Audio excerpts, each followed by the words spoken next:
Hi friends, ನಾನು previous ವೀಡಿಯೋದಲ್ಲಿ ಹೇಳ್ದಂಗೆ ಪೊಲೀಸ್ ಕಾನ್ಸ್ಟೇಬಲ್ ಎಕ್ಸಾಮ್ಸ್ ಇನ್ನೆಷ್ಟು 45 ಡೇಸ್ ಇರೋದ್ರಿಂದ ನಾನು ಮಾಡಲ್ ಟೆಸ್ಟ್ ಸೀರೀಸ್ ಸ್ಟಾರ್ಟ್ ಮಾಡ್ತಾಯಿದ್ದೀನಿ. ಅದು ಆ್ಯಕ್ಚುಲಿ ಫಸ್ಟ್ ಸ್ಲೈಡ್ ಇವತ್ತಿಂದ ನೋಡಿ. ಇದು current affairs part 25 questions. Actually 25 ಅಲ್ಲ, ಇದು 20, ಯಾಕಂದರೆ ಇದು ಪೇಜು ಅಲ್ಲೇ ಸಹ ಇಲ್ಲಿ ಸ್ಪೇಸ್ ಇದು, ಹಂಗಾಗಿ 20 ಕ್ವಶನ್ಸ್ ನಾನು ಹಾಕಿದ್ದೀನಿ ನೋಡಿ. ಇದು civil PC model questions paper 2026 ಅಂದರೆ 20 ಕ್ವಶನ್ಸು.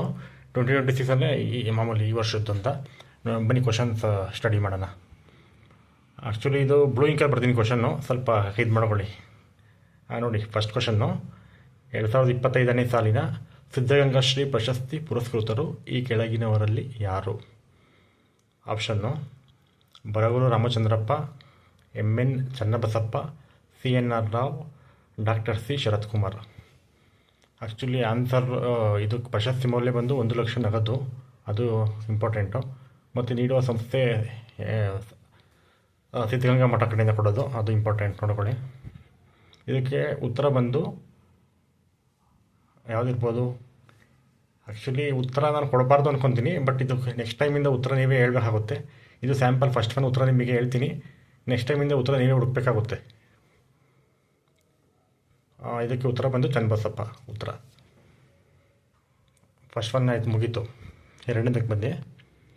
ಕರ್ನಾಟಕ ದ್ವೇಷ ಭಾಷಣ ವಿಧೇಯಕ 2025ರಂತೆ ವೈಷಮ್ಯ ಬಿತ್ತುವ ದ್ವೇಷ ಭಾಷಣದ ಕಾಯ್ದೆ ಉಲ್ಲಂಘನೆಯ ಶಿಕ್ಷೆಯ ಸರಿಯಾದ ಆಯ್ಕೆ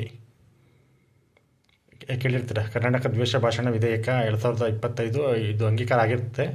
ಇದರ ಅಂದರೆ ಇದರ ಕಾಯ್ದೆಯ ಉಲ್ಲಂಘನೆ ಮಾಡಿದ್ರೆ ಶಿಕ್ಷೆ ಯಾವ ಪ್ರಮಾಣದಲ್ಲಿ ಐತೆ ಅಂತ ಇದು ಪ್ರಶ್ನೆ ನೋಡಿ. ಇದು ಹೇಳಿಕೆ 1, ಮೊದಲ ಬಾರಿಗೆ 1 ವರ್ಷದಿಂದ 7 ವರ್ಷದವರೆಗೆ ಮತ್ತು 50,000 ರು ದಂಡ.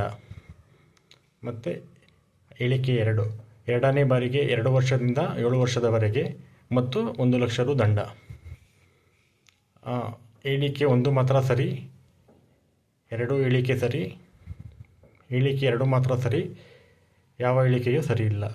ಇದಕ್ಕುತ್ತರ 2 ಹೇಳಿಕೆಯೂ ಸರಿ.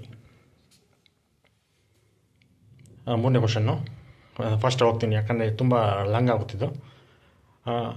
ಕ್ವಶನ್ ನಂಬರ್ 3, 2025ರ ರಾಷ್ಟ್ರೀಯ ಇಂಧನ ಸಂರಕ್ಷಣಾ ಪ್ರಶಸ್ತಿಯಲ್ಲಿ ಮೊದಲ ಸ್ಥಾನ ಪಡೆದ ರಾಜ್ಯ. ಕ್ವಶನ್ ಅರ್ಥ ಮಾಡ್ಕೊಳ್ಳಿದ್ದು. Option A Tamil Nadu, B Kerala, C Karnataka, D Odisha. Actually ಇದು ಸಂದರ್ಭ ಯಾವ ಕೊಡೋದು ಅಂದರೆ 35ನೇ ರಾಷ್ಟ್ರೀಯ ಇಂಧನ ಸಂರಕ್ಷಣಾ ಪ್ರಶಸ್ತಿ ಪ್ರದಾನ ಸಮಾರಂಭದಲ್ಲಿ ಪ್ರದಾನ ಮಾಡುವವರು ರಾಷ್ಟ್ರಪತಿ ದ್ರೌಪದಿ ಮುರ್ಮು. ಇದು ಇಂಪಾರ್ಟೆಂಟು. ಇದಕ್ಕೆ ಉತ್ತರ ಬಂದು ಕರ್ನಾಟಕ. Question number 3 Karnataka. ಈಗ ಕ್ವಶನ್ ನಂಬರ್ 4, ಪ್ರಸ್ತುತವಾಗಿ ಕರ್ನಾಟಕ ಮತ್ತು ತಮಿಳುನಾಡು ರಾಜ್ಯಗಳ ನಡುವೆ ಯಾವ ನದಿಯ ವಿವಾದ ಬಗೆಹರಿಸಲು ಸುಪ್ರೀಂ ಕೋರ್ಟ್ ಮುನ್ನೆಲೆಗೆ ಬಂದಿದೆ? ಕಾವೇರಿ, ದಕ್ಷಿಣ ಪಿನಾಕಿನಿ, ಉತ್ತರ ಪಿನಾಕಿನಿ, ಪಾಲಾರ್. ಗೆಸ್ ಮಾಡಿ. ಆನ್ಸರ್ ಇದಕ್ಕೆ ದಕ್ಷಿಣ Pinakini. Next 5th one question. ರಾಜ್ಯದ ಕ್ರೀಡಾಪಟುಗಳಿಗೆ ಸರ್ಕಾರಿ ಹುದ್ದೆಗೆ ಸಂಬಂಧಿಸಿದಂತೆ ಈ ಕೆಳಗಿನ ಹೇಳಿಕೆಗಳನ್ನು ಗಮನಿಸಿ. ಹೇಳಿಕೆ 1, ಪೊಲೀಸ್ ಮತ್ತು ಅರಣ್ಯ ಇಲಾಖೆಯಲ್ಲಿ 3% ಉದ್ಯೋಗ ಮೀಸಲು. ಹೇಳಿಕೆ 2, ಉಳಿದೆಲ್ಲ ಇಲಾಖೆಗಳಲ್ಲಿ 2% ಉದ್ಯೋಗ ಮೀಸಲು.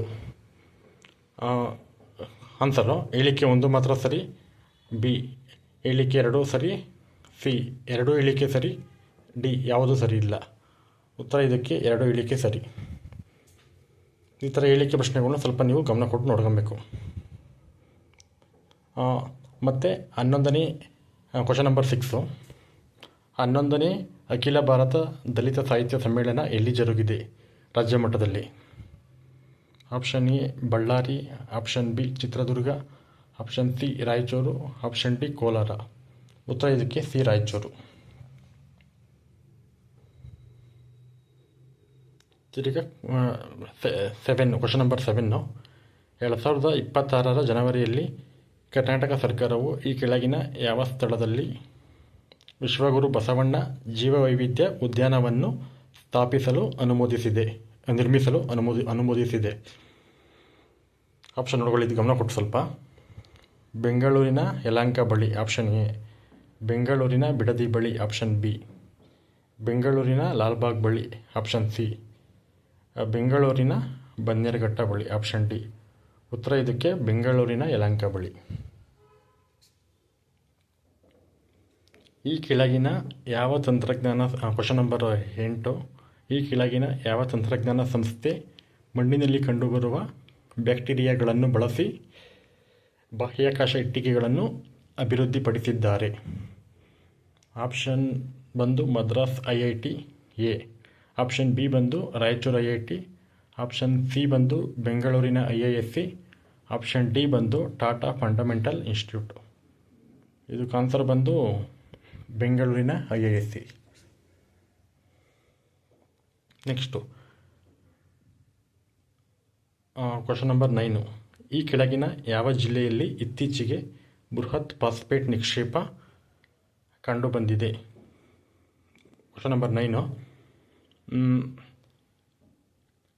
ಆಪ್ಷನ್ ಎ ರಾಮನಗರದ ಕಲ್ಯಾ ಗ್ರಾಮ, ಆಪ್ಷನ್ ಬಿ ಬೆಂಗಳೂರು ಗ್ರಾಮಾಂತರದ ಶ್ರವಣೂರು ಗ್ರಾಮ, ಆಪ್ಷನ್ ಸಿ ಚಿತ್ರದುರ್ಗದ ನಾಯಕನಹಟ್ಟಿ ಗ್ರಾಮ, ಆಪ್ಷನ್ ಡಿ ಕೊಪ್ಪಳ ಜಿಲ್ಲೆಯ ದಂಬರಹಳ್ಳಿ ಗ್ರಾಮ. ಇದಕ್ಕುತ್ತರ ಆಪ್ಷನ್ ಡಿ ಕೊಪ್ಪಳ ಜಿಲ್ಲೆಯ ದಂಬರಹಳ್ಳಿ ಗ್ರಾಮ. ನೆಕ್ಸ್ಟು ಕ್ವಶನ್ ನಂಬರ್ 10 ನೋಡಿ. ಇದು ಪ್ರಗತಿಪಥ ಯೋಜನೆಗೆ ಸಂಬಂಧಿಸಿದ ಹೇಳಿಕೆಗಳನ್ನು ಪರಿಶೀಲಿಸಿರಿ. ಹೇಳಿಕೆ 1 ಏನು ಹಾಕಿದ್ದೀನಿ, ಆ್ಯಕ್ಚುಲಿ 1 ಇದು 2. ಹೇಳಿಕೆ 1 ಇದು ಕೇವಲ ನಗರ ಪ್ರದೇಶದ ಸ್ಮಾರ್ಟ್ ಸಿಟಿ ರಸ್ತೆಗಳ ಅಭಿವೃದ್ಧಿಗೆ ಸಂಬಂಧಿಸಿದೆ. ಹೇಳಿಕೆ 2 ಇದು ಗ್ರಾಮೀಣ ಭಾಗದ ಪ್ರಮುಖ ರಸ್ತೆಗಳನ್ನು ಮೇಲ್ದರ್ಜೆಗೇರಿಸುವ ರಾಜ್ಯ ಸರ್ಕಾರದ ಯೋಜನೆಯಾಗಿದೆ. ಉತ್ತರ ಇದು ಹೇಳಿಕೆ 1 ಮಾತ್ರ ಸರಿ, ಹೇಳಿಕೆ 2 ಮಾತ್ರ ಸರಿ, 2 ಹೇಳಿಕೆ ಸರಿ, ಯಾವುದೂ ಸರಿ ಅಲ್ಲ.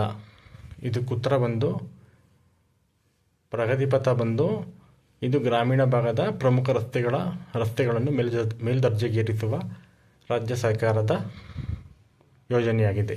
ಹೇಳಿಕೆ 2 ಮಾತ್ರ ಸರಿ.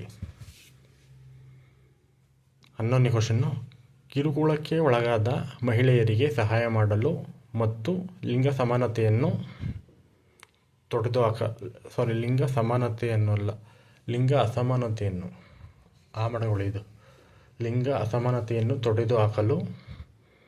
ತೊಡೆದುಹಾಕಲು ರಾಜ್ಯ ಸರ್ಕಾರವು ಕಲಬುರಗಿಯಲ್ಲಿ ಯಾವ ಯೋಜನೆ ಪ್ರಾಯೋಗಿಕವಾಗಿ ಆರಂಭಿಸೈತೆ? ಅದು ಯಾವುದು ಅಂತ. ಆಪ್ಷನ್ ಎ ಸಖಿ ಕೇಂದ್ರ, ಆಪ್ಷನ್ ಬಿ ತಾಯಿ ಕೇಂದ್ರ, ಆಪ್ಷನ್ ಸಿ ಅಬಲೆ ಕೇಂದ್ರ, ಆಪ್ಷನ್ ಡಿ ಗೆಳತಿ ಕೇಂದ್ರ. ಉತ್ತರ ಇದಕ್ಕೆ ಗೆಳತಿ ಕೇಂದ್ರ. Question number 12. ಕರ್ನಾಟಕ ಸರ್ಕಾರ ಇತ್ತೀಚೆಗೆ ಜಾರಿಗೊಳಿಸಿರುವ KAAMS ಆ್ಯಪ್ ಯಾವುದಕ್ಕೆ ಸಂಬಂಧಿಸಿದೆ? ಆಪ್ಷನ್ ಎ ಸರ್ಕಾರಿ ನೌಕರರ ಹಾಜರಾತಿಗಾಗಿ, ಆಪ್ಷನ್ ಬಿ ಭ್ರಷ್ಟಾಚಾರ ತಡೆಗಾಗಿ, ಆಪ್ಷನ್ ಸಿ ವರ್ಗಾವಣೆ ಕೌನ್ಸಿಲಿಂಗ್ಗಾಗಿ, ಆಪ್ಷನ್ ಡಿ ಈ ಮೇಲಿನ ಯಾವುದೂ ಅಲ್ಲ. ಇದಕ್ಕೆ ಉತ್ತರ ಬಂದು ಸರ್ಕಾರಿ ನೌಕರರ ಹಾಜರಾತಿಗಾಗಿ. ಇತ್ತೀಚೆಗೆ ಆಲಮಟ್ಟಿ ಜಲಾಶಯ ರಾಜ್ಯದಲ್ಲಿ ಸುದ್ದಿಯಲ್ಲಿದೆ. ಹಾಗಾದರೆ ಅದರ ಪ್ರಸ್ತುತ ಎತ್ತರದ ಮಟ್ಟ ಎಷ್ಟು? Option A 509.6 metre, option B 519.6 metre, option C 609 metre, option D 619.6 metre. ಇದಕ್ಕೆ ಉತ್ತರ ಬಂದು 519.6 ಮೀಟರ್. Question number 14. ಈ ಕೆಳಗಿನ ಯಾವ ಜೋಡಿ ತಪ್ಪಾಗಿದೆ? ನದಿಗಳು ಯೋಜನೆಗಳು ನೋಡಿ. ಇದು ಎ ಬಂದು ಒಂದನೇದು ಬಂದು ಲಿಂಗನಮಕ್ಕಿ ಕಾಳಿ, ಇದೊಂದು ಜೋಡಿ. ಬಿ ಬಂದು ಸೂಫಾ ಕಾಳಿ, ಸಿ ಬಂದು ಇಡಿಕಲ್ ಘಟಪ್ರಭಾ, ಡಿ ಬಂದು ನಾರಾಯಣಪುರ ಕೃಷ್ಣ. ಇದಕ್ಕೆ ಸೂಫಾ ಕಾಳಿ ಸರಿಯಾಗೈತೆ, ಇಡಿಕಲ್ ಘಟಪ್ರಭಾ ಸರಿಯಾಗೈತೆ, ನಾರಾಯಣಪುರ ಕೃಷ್ಣ ಸರಿಯಾಗೈತೆ. ಇದು ಒಂದು ಮಾತ್ರ ತಪ್ಪೈತೆ, ಲಿಂಗನಮಕ್ಕಿ ಕಾಳಿ ಇದು ತಪ್ಪಾಗೈತೆ. ಲಿಂಗನಮಕ್ಕಿ ಯಾವುದಕ್ಕೆ ಅಂತ ನೀವು ಆಪ್ಷನ್ನ ಕಮೆಂಟ್ ಮಾಡಿ, ಇದು ನಾನು ಹೇಳಲ್ಲ. ಇದು ಆ್ಯಕ್ಚುಲಿ ಇದು ಯಾವುದು ತಪ್ಪು ಅಂದರೆ ಕೇವಲ ಒಂದು ಮಾತ್ರ. ಇದಕ್ಕೆ ಉತ್ತರ ನೀವು ಕಮೆಂಟ್ ಮಾಡಿ. ಲಿಂಗನಮಕ್ಕಿ ಜೋಡಿ ಯಾವುದು ಅಂತ. 15ನೇ ಕ್ವಶನ್ನು, ಬೆಂಗಳೂರು ಅಂತಾರಾಷ್ಟ್ರೀಯ ಚಿತ್ರೋತ್ಸವದ 17ನೇ ಆವೃತ್ತಿಯ ರಾಯಭಾರಿ ಯಾರು? Option A Baraguru Ramachandrappa, option B Sadhu Kokila, C ನಟ ಕಿಶೋರ್, ಡಿ ನಟ ಪ್ರಕಾಶ್ ರಾಜ್. ಆಬ್ವಿಯಸ್ಲಿ ಗೊತ್ತಿರುತ್ತೆ ಎಲ್ಲರಿಗೂ, ನಟ ಪ್ರಕಾಶ್ ರಾಜ್. ಇದು ಅಂದರೆ ಇದು ಸ್ಲೈಡ್ 1 ಬೇಸಿಕ್ ಕ್ವಶನ್ಸ್ ಕೇಳ್ತಾ ಇದ್ದೀನಿ. ನೆಕ್ಸ್ಟ್ ಸ್ಲೈಡ್ಸಿಂದ ಅಡ್ವಾನ್ಸ್ ಆಗಿ ಡೀಪಾಗಿ ಇನ್ನೂ ಸೀರಿಯಸ್ ಕ್ವಶನ್ಸ್ ನಾನು ತೊಗೊಂಬರ್ತೀನಿ. Next 16th question, GI tag ಪಡೆದ ಕೆಲವು ಕೃಷಿ ಉತ್ಪನ್ನಗಳನ್ನು ಮೊದಲ ಬಾರಿಗೆ ಈ ಕೆಳಗಿನ ಯಾವ ರಾಷ್ಟ್ರಕ್ಕೆ ರಫ್ತು ಮಾಡಲಾಯಿತು? ಅಂದರೆ ಫಸ್ಟ್ ಟೈಮ್ GI ಟ್ಯಾಗ್ಸ್ ಇರೋ ಥಿಂಗ್ಸ್ನ ಕರ್ನಾಟಕದ್ದು ಫಾರಿನಿಗೆ ಎಕ್ಸ್ಪೋರ್ಟ್ ಮಾಡಿದ್ದಾರೆ. ಅದು ಯಾವ ಕಂಟ್ರಿ ಅಂತ? Option A France, B Sri Lanka, C Nepal, D Maldives. ಇದಕ್ಕೆ ಉತ್ತರ ಡಿ ಮಾಲ್ಡೀವ್ಸು. 17ನೇದು, ಭಾರತದ ಅತಿ ಎತ್ತರವಾದ ಅಂದರೆ 430 ಅಡಿ ಎತ್ತರದ ಗೋಪುರ ದೇವಾಲಯವು ಇಸ್ಕಾನ್ನಿಂದ ನರಸಂಗಿಯಲ್ಲಿ ಸ್ಥಾಪನೆಯಾಗುತ್ತಿದೆ. ಹಾಗಾದರೆ ಈ ನರಸಂಗಿ ಯಾವ ರಾಜ್ಯದಲ್ಲಿದೆ? ಇನ್ನೂ ಸರಿ ಓದ್ತೀನಿ ಕ್ವಶನ್ ಇದು. ಭಾರತದ ಅತಿ ಎತ್ತರವಾದ 430 ಅಡಿ ಗೋಪುರ ದೇವಾಲಯವು ಇಸ್ಕಾನ್ನಿಂದ ನರಸಂಗಿಯಲ್ಲಿ ಸ್ಥಾಪನೆಯಾಗುತ್ತಿದೆ. ಹಾಗಾದರೆ ಈ ನರಸಂಗಿ ಯಾವ ರಾಜ್ಯದಲ್ಲಿದೆ? Option A Karnataka, option B Tamil Nadu, option C Telangana, option D Andhra Pradesh. ಇದಕ್ಕೆ ಉತ್ತರ ಐ ಥಿಂಕ್ ಆಂಧ್ರ ಪ್ರದೇಶ. ಒಂದ್ಸರಿ ನೀವು ರೀಚೆಕ್ ಮಾಡಿ. ಅದು ಹೈದರಾಬಾದ್ ಆ್ಯಕ್ಚುಲಿ, ಅದು ಆಂಧ್ರ ಪ್ರದೇಶದಲ್ಲೇ ಬರೋದು, ಹಾಗಾಗಿ ಅದು ಆಂಧ್ರ ಪ್ರದೇಶ. ನೆಕ್ಸ್ಟ್ 18ನೇ ಕ್ವಶನ್ನು ಓದಿದ್ದು, ಮೊದಲ ಕೃತಕ ಬುದ್ಧಿಮತ್ತೆ ಆರ್ಟಿಫಿಷಿಯಲ್ ಇಂಟೆಲಿಜೆನ್ಸ್ ಟ್ರಾನ್ಸ್ಲೇಟ್ ಮಾಡಿರೋದು. ಮೊದಲ ಕೃತಕ ಬುದ್ಧಿಮತ್ತೆ ಅನುವಾದಿತ ಕನ್ನಡ ಕೃತಿಯಾದ ನನ್ನ ಹೆಸರು ಗೌಹರ್ ಜಾನ್ನ ಮೂಲ ಕರ್ತೃ ಲೇಖಕರು ಯಾರು? ಅಂದರೆ ಇಂಗ್ಲೀಷಾಗ ಬರೆದಿರ್ತಾರೆ. ಇಂಗ್ಲೀಷ್ ಇವರು ಪೊಯೆಟ್ ಯಾರು ಅಂತ, ಸಾರಿ ಇಂಗ್ಲೀಷ್ ರೈಟರ್ ಯಾರು ಅಂತ. Option A Vikram Sampath, B VS Naipaul, C Aravind Adiga, D Arundhati Roy. Actually Vikram Sampath. 19ನೇದು, ಕರ್ನಾಟಕ ಕನ್ನಡ ಮುದ್ರಣ ಪ್ರಾರಂಭವಾಗಿದ್ದು ಬಳ್ಳಾರಿಯಲ್ಲಿ. ಇದು ಪ್ರಸ್ತುತವಾಗಿ ಎಷ್ಟನೇ ವರ್ಷದ ಸಂಭ್ರಮಾಚರಣೆಯನ್ನು ಆಚರಿಸುತ್ತಿದೆ? ಆಪ್ಷನ್ ಎ 150ನೇ ವರ್ಷ, ಆಪ್ಷನ್ ಬಿ 100ನೇ ವರ್ಷ, ಆಪ್ಷನ್ ಸಿ 200ನೇ ವರ್ಷ, ಆಪ್ಷನ್ ಡಿ 250ನೇ ವರ್ಷ. ಆ್ಯಕ್ಚುಲಿ ಉತ್ತರ ಬಂದಿದ್ದಕ್ಕೆ 200ನೇ ವರ್ಷ. ಈ ಕೆಳಗಿನ ಯಾವ ಸ್ಥಳದಲ್ಲಿ ಲಾಸ್ಟ್ ಕ್ವಶನ್ ಇದು 20th. ಈ ಕೆಳಗಿನ ಯಾವ ಸ್ಥಳದಲ್ಲಿ 2ನೇ ಮಂಗನ ಕಾಯಿಲೆ ಪರೀಕ್ಷಾ ಕೇಂದ್ರ ತೆರೆಯಲಾಗಿದೆ? ಆಪ್ಷನ್ ಎ ಬಂದು ಈ ಕೆಳಗಿನ ಯಾವ ಸ್ಥಳದಲ್ಲಿ 2ನೇ ಮಂಗನ ಕಾಯಿಲೆ ಪರೀಕ್ಷಾ ಕೇಂದ್ರ ತೆರೆಯಲಾಗಿದೆ? ಆಪ್ಷನ್ ಎ ಬಂದು ಶಿವಮೊಗ್ಗದ ಸೊರಬ, ಬಿ ಬಂದು ಉತ್ತರ ಕನ್ನಡದ ಶಿರಸಿ, ಸಿ ಬಂದು ಮಂಗಳೂರಿನ ಸುರತ್ಕಲ್, ಡಿ ಬಂದು ಕೊಡಗಿನ ಸೋಮವಾರಪೇಟೆ. ಆ್ಯಕ್ಚುಲಿ ಇದು ಉತ್ತರ ಬಂದು ಉತ್ತರ ಕನ್ನಡದ ಶಿರಸಿ. ಆ್ಯಕ್ಚುಲಿ ಇದಾಗಿತ್ತು ಇಷ್ಟು 20 ಕ್ವಶನ್ಸು. ನಾನಿದು ಫಸ್ಟ್ ಸ್ಲೈಡ್ ಆಗಿರೋದ್ರಿಂದ ನಾನು ನಿಮಗೆ ಆನ್ಸರ್ ಡೈರೆಕ್ಟಾಗಿ ಹೇಳಿದೆ. ನೆಕ್ಸ್ಟ್ ಸ್ಲೈಡಿಂದ ನಾನು ಆನ್ಸರ್ಸ್ ಹೇಳಲ್ಲ, ನೀವೇ ಅದನ್ನು ಸರ್ಚ್ ಮಾಡಬೇಕಾಗುತ್ತೆ, ಹುಡುಕಬೇಕಾಗುತ್ತೆ, ಕನ್ಫರ್ಮ್ ಮಾಡ್ಕೊಬೇಕಾಗುತ್ತೆ. ಯಾಕೆಂದರೆ 1 to 1 ಆನ್ಸರ್ ನಾನು ಡೈರೆಕ್ಟ್ ಹೇಳ್ಕೊಳಕ್ಕೆ ಹೋದರೆ ಅದು ನಿಮಗೆ ಅಷ್ಟೊಂದು ಎಫೆಕ್ಟಿವ್ ಅನ್ಸಲ್ಲ, ಅದು ಎಕ್ಸಾಮಲ್ಲೂ ಯೂಸ್ ಆಗಲ್ಲ. ಹಾಗಾಗಿ ಇಷ್ಟು ಹೇಳ್ತಾ ಈ ವಿಡಿಯೋ ಏನಿಸ್ತು ಕಮೆಂಟ್ ಮಾಡಿ. ಏನಾದರೂ ಕರೆಕ್ಷನ್ ಇತ್ತು ಅಂದರೆ ನಾನು ನೆಕ್ಸ್ಟ್ ವೀಡಿಯೋದಲ್ಲಿ ಹಂಗೆ ಅಪ್ಡೇಟ್ ಮಾಡ್ಕೊತೀನಿ. Thank you, bye.